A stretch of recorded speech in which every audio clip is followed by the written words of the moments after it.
they can just simply join the meeting. So thank you very much, everybody, for joining us here this afternoon for the meeting of the IJB Audit Committee here in Inverclyde.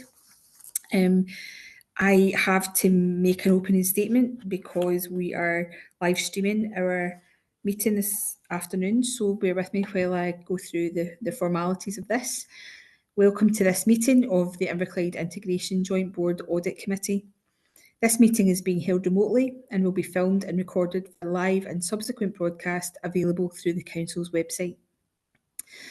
The Integration Joint Board is a joint data controller with Inverclyde Council and NHS Greater Glasgow and Clyde under the General Data Protection Regulations and the Data Protection Act 2018.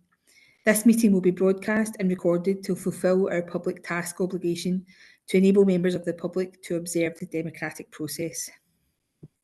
Data collected during the remote meeting will be retained in accordance with Council published policies available through the Council's website.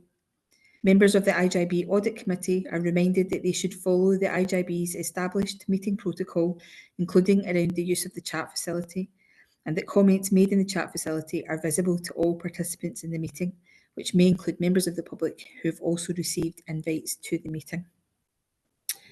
Thank you very much, everybody, for bearing with me with that one.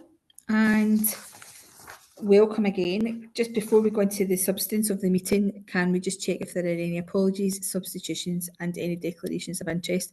So apologies first of all. We have apologies from David Gould. I think that's the only one. Are there any declarations of interest? No, no declarations. Okay, happy to proceed. We have one significant item for our business today, which is the annual report to the IJB and the Controller of Audit for the financial year ended 31st of March 2022. And we have with us representatives from our external auditors, and that is Mark Laird, who's the audit manager, and Grace Sims, who is one of the auditors involved for us. And I think, first of all, what I'll do is I'll ask them to present the report, and then I'll ask our officers for comment, and then move on to members for any questions or comments on both of those contributions. So thank you. Is it over to Mark or Grace? I'll take it, thanks, Chair. Thank you very much, Mark. No problem. Well, thank you and good afternoon, everyone. This is our annual audit report for the 21-22 audit, and this will be our final report as auditors of the IJB. So I'd like to place on record thanks to members and officers for their assistance and cooperation over the past 6 years. The first thing I'd like to draw members' attention to is the key messages in the report, which I'm glad to say show a clean audit opinion. And at paragraph 26, we confirm that we have no significant findings to report in respect to the financial statements either. Exhibit 2 on page 9 shows that the only risk of material misstatement we had identified and our conclusions there, having carried out the necessary testing for our assurance. An underspend of £13 million was reported. This was mainly due to additional late funding received in relation to COVID, amongst other things, as well as some ongoing vacancies in services. In relation to financial planning, the IJB have a medium-term plan in place, but are yet to fully develop a detailed longer-term plan. This is the only new recommendation at Appendix 1 of our report there. The medium-term plans show forecast deficits in the next couple of years, but savings plans are being developed and are to be considered by members in the new year, as we've outlined at paragraph 41. The IJB reserves have increased to 28 million as a result of the reported underspend, with the vast majority of this earmarked for specific purposes, and a balance of £1 million on unearmarked reserve. In relation to governance and performance, we have report a positive story with effective arrangements in place. Again, this year we report the delay to the revision of the integration scheme, but we do know that this isn't within the board's gift and that management are currently working with the other Glasgow IJBs to move this forward.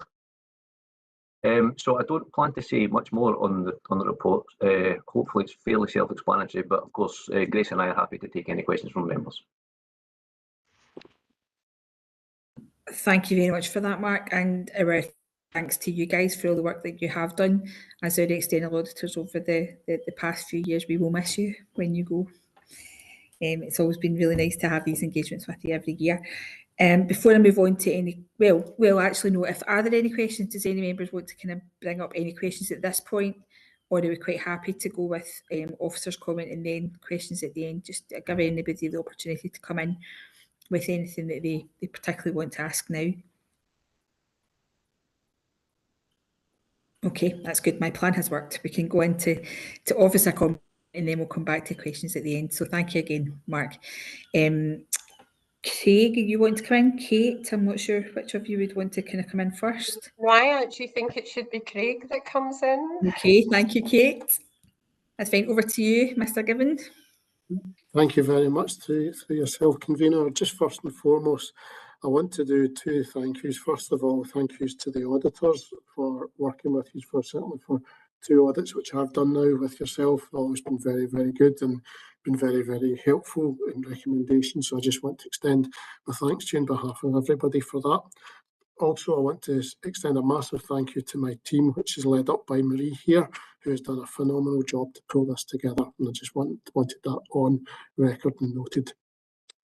In terms of the actual recommendations which are in the audit report, I'm delighted with what's came through. And I think the recommendations that we have, especially around the points, I think they're all stuff which we are more than happy to work on. If I take them very, very quickly in order, the medium to long-term financial plan, absolutely, this is on our agenda for the next few months to start working on this and to put this into place. So that's no issue with that at all. Savings proposals, for those who are maybe on the IJB working group on this, they'll know that we have actively started this work and we're well on way to doing that. Integration schemes, again, we know this is ongoing and a little bit out of our hands at the moment, but we continue to engage with our partners in the whole Greater Glasgow area, and implementation of locality planning groups. We know this is also ongoing as well. So I wasn't going to spend much more time saying an awful lot more, just to highlight what I consider to be a very good report, and happy to take any questions you may have. Okay, thank you very much, Craig. Kate, do you want to come in at this point? As the incoming Chief Officer, I'm delighted that we've got an audit report like that, and it's a really strong basis for us to move forward in terms of some of our vision and our plans. So I would just want to echo what Craig has said and the contribution that his team has made. Thank you, and I think as members of the IJB Audit Committee, we would echo that too. Just thank you for all the work that is put into holding us safely in the financial terms and audit terms. So thank you. Any other officers before I move to questions and comments from members? No, quite happy. Do we have any questions or comments from members then? Oh, Simon, I can see your hand. I'm not sure if there are others at the moment, but Simon, would you like to come in? Yes, thank you very much, Chair. And thanks to Craig and the team for getting us to this point. It's good to see. So thank you for that. Yeah, there was a discussion with the auditors prior to this formal meeting about 2 or 3 issues that I'd raised, one of which is in section 2, and it's about the late funding. Yeah. And I've got 2 issues about the late funding from the Scottish Government. One is it best value? Yeah, and I've wondered whether or not the auditors should actually say something about that. And we had a brief discussion with Mark before that, because I happen to think it's not good value. We get money far too late. It's always prescribed. Yeah, and to me, having had some experience of this in the housing world, is you end up spending the money in a way that you wouldn't otherwise have done had it been planned in advance. Yeah, and I'm not convinced it's best value. The question is whether the auditors have a responsibility or an obligation to say something about that. I mean, I think we've shared those views within IJB members before, and I'm sure the officers have done similarly. But for me, to get chunks of money from Scottish Government, November, December, January, with a prescription of how it's to be spent and where it's to be and when it's to be spent by is not good value. It doesn't represent best value in my view. I raised a further issue in the private meeting beforehand as to whether or not the issuing of late money, if the money has been issued late and the Scottish Government know they've got to recoup that the following financial year, then I think the accounts are overstated. Now, I don't think it applies so much in this year, but certainly the year ending it might apply to last year, where we were getting chunks of COVID money, which we were never going to spend, but the government used this as a bank account. It overstated our cash, by a considerable amount. And I mean, again, I know this is not an Inverclyde issue, but my wondering is whether there's a responsibility, whether the accounts are therefore overstated. Certainly the cash element's overstated. And Mark's response was, well, if it's knowingly done, then perhaps there's an issue. If it's not knowingly done, then maybe there isn't an issue. But it just strikes me as that the late funding issue is, well, it's an issue for me. It doesn't represent value for money, and I suspect it overstates the accounts. And again, there's a kind of final point I raised at the informal meeting, the disappointment in terms of locality planning and the fact that I think that's an opportunity we, along with pretty much every other IJB in the country, has missed. So those are the two comments I had, and maybe there'll be more similar comments at the full IJB. I don't know, but I think the late funding is an issue. Thank you for raising that again, Simon. I'm just wondering if Mark or Grace would like to kind of comment on response to Simon's remarks there in our formal meeting. Yeah, thanks. Not much to add really, other than just to reiterate what was already said there, and what we said in the informal meeting previous. Again, if this is knowingly done, it can create an issue, yes, but in accounting terms, there really isn't any wrongdoing that we can see. I don't know if Craig might have a view on that as well. Craig, I'll bring you in just in case there's anything that you do want to add here. To be honest with you, not really, no. I think in terms of accountancy terms, I agree completely with what Mark's saying around that side of things. If we receive the money in, we obviously have to recognise it. Okay. Simon, I don't think that necessarily concludes the issue or brings to resolution the points that you're making, but are you okay with that being where we are at the moment and something that we remain alive to and keep on our radar? I think it's something to keep alive and to keep on the radar. And you know, from an accountancy point of view, I'm sure there's not much more to be added.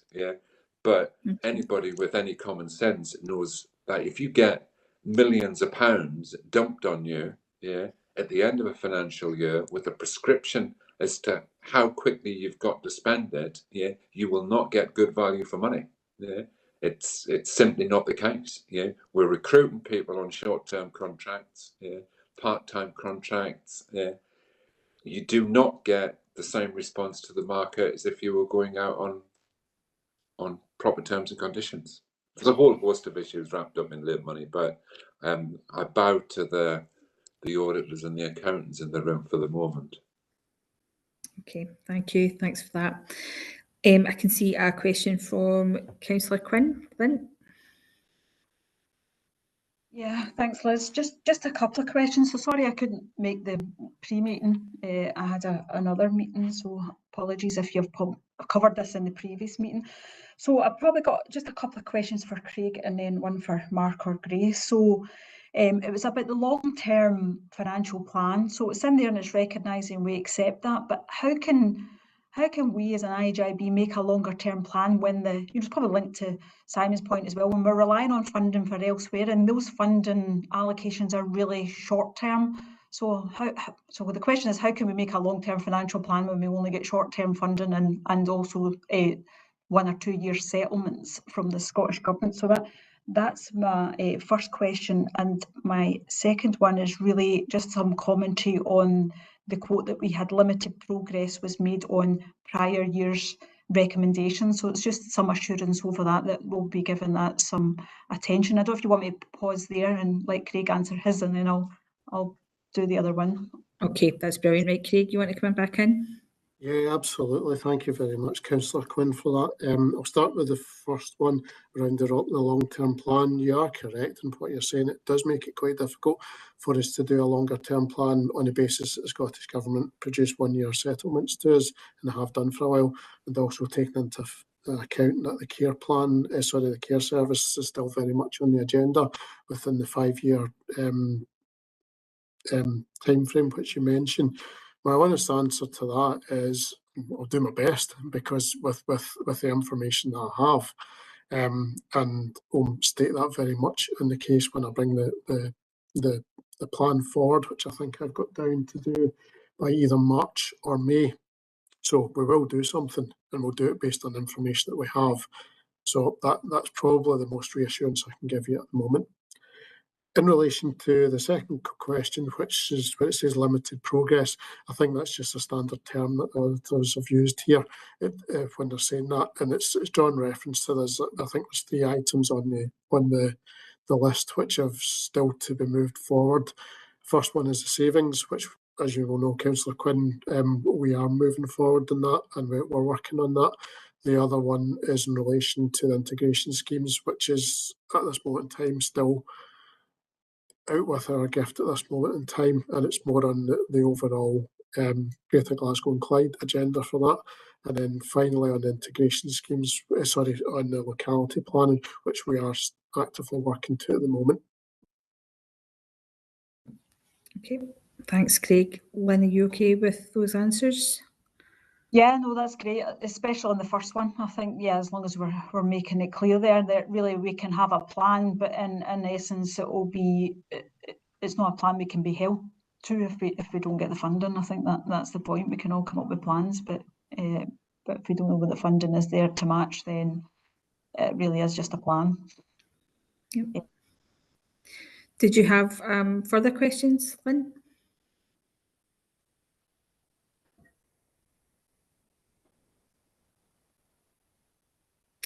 Oh, Councillor Quinn's frozen. Let's just see if she comes back, because I think she did have some more questions.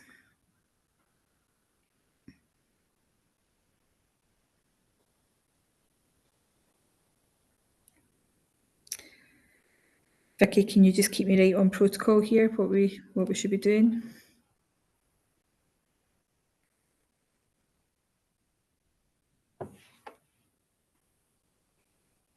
Can wait for Councillor Quinn to reconnect for 5 minutes, or you can carry on as you're still quoted. We're still quoted, okay. Has she come back on yet? No. Yep. Am I back? Oh, you're back there, yeah, there we go. Right, Yeah. we were just checking what our options were without you. That's you. The irony is I'm actually in the council building, so my connectivity is better in the house than it is actually in the council building, which is a bit of a surprise. Just checking, you had some additional questions, didn't you? Yeah, so I've just got a question from Mark Agray. So I just want to touch on the sort of general fund reserves. Obviously, because of the surplus from last year, the reserves have gone up. So is that okay? Or I was just expecting some more comment on that about the sort of larger increase in, you know, is there an ideal? You know, people think, great, we've got loads of reserves, and other people get nervous if we've got too many reserves. And, you know, so I was just looking maybe for a wee bit of commentary on that point. Thanks.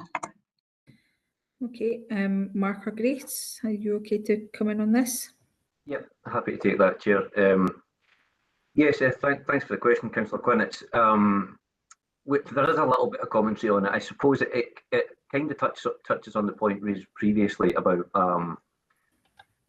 delay funding. Now, there are, yes, significant increase in reserves, and it's the case across the board, not just for IJBs, that must be said.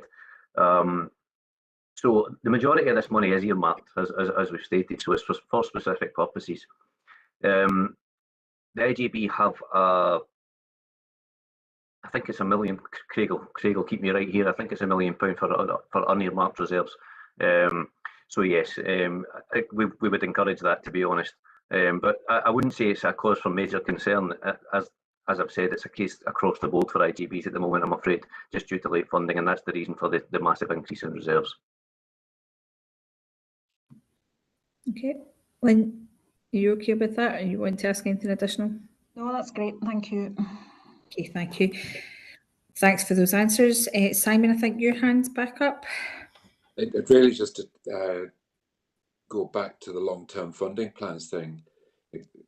I look forward to seeing what we do, but presumably we know what our costs are going to be for the next 5 years if we don't do anything, so we can use that. Yeah, but we'd also build in what we expect new demand might be, Craig.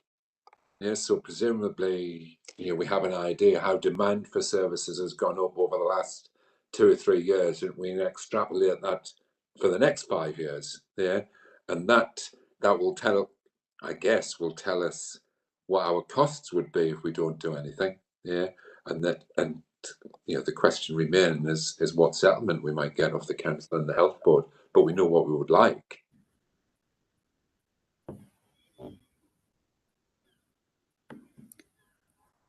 Okay, I lost a little bit of connectivity there. I'm so sorry.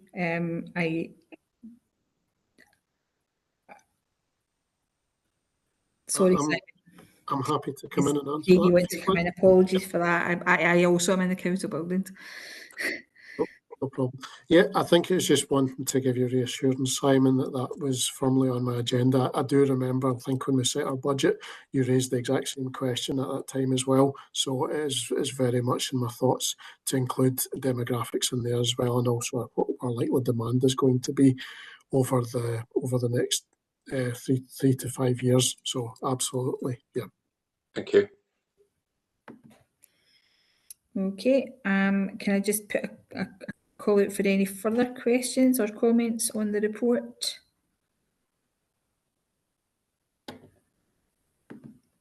Nothing else. Okay, my own comments. I just want to thank again everybody who's been involved in the process of getting us here, both internally and externally.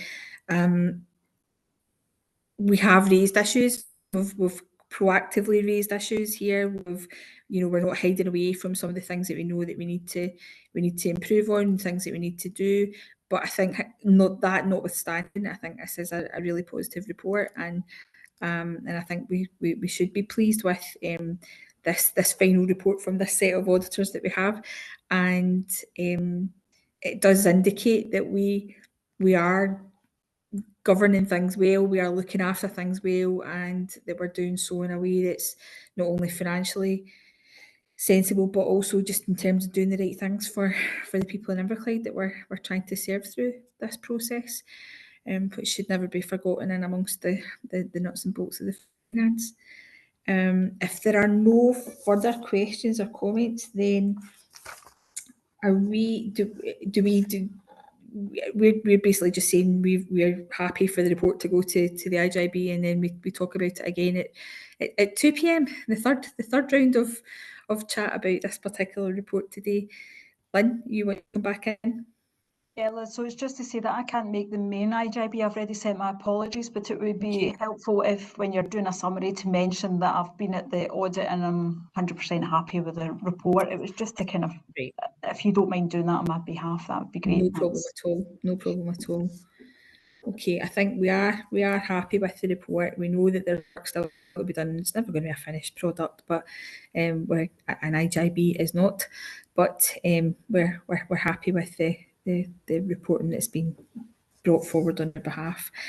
So thank you to everybody for your time. That's us. We've got half an hour until we meet as the full IJB. So I'll thank you all for being here and dismiss the meeting so that we can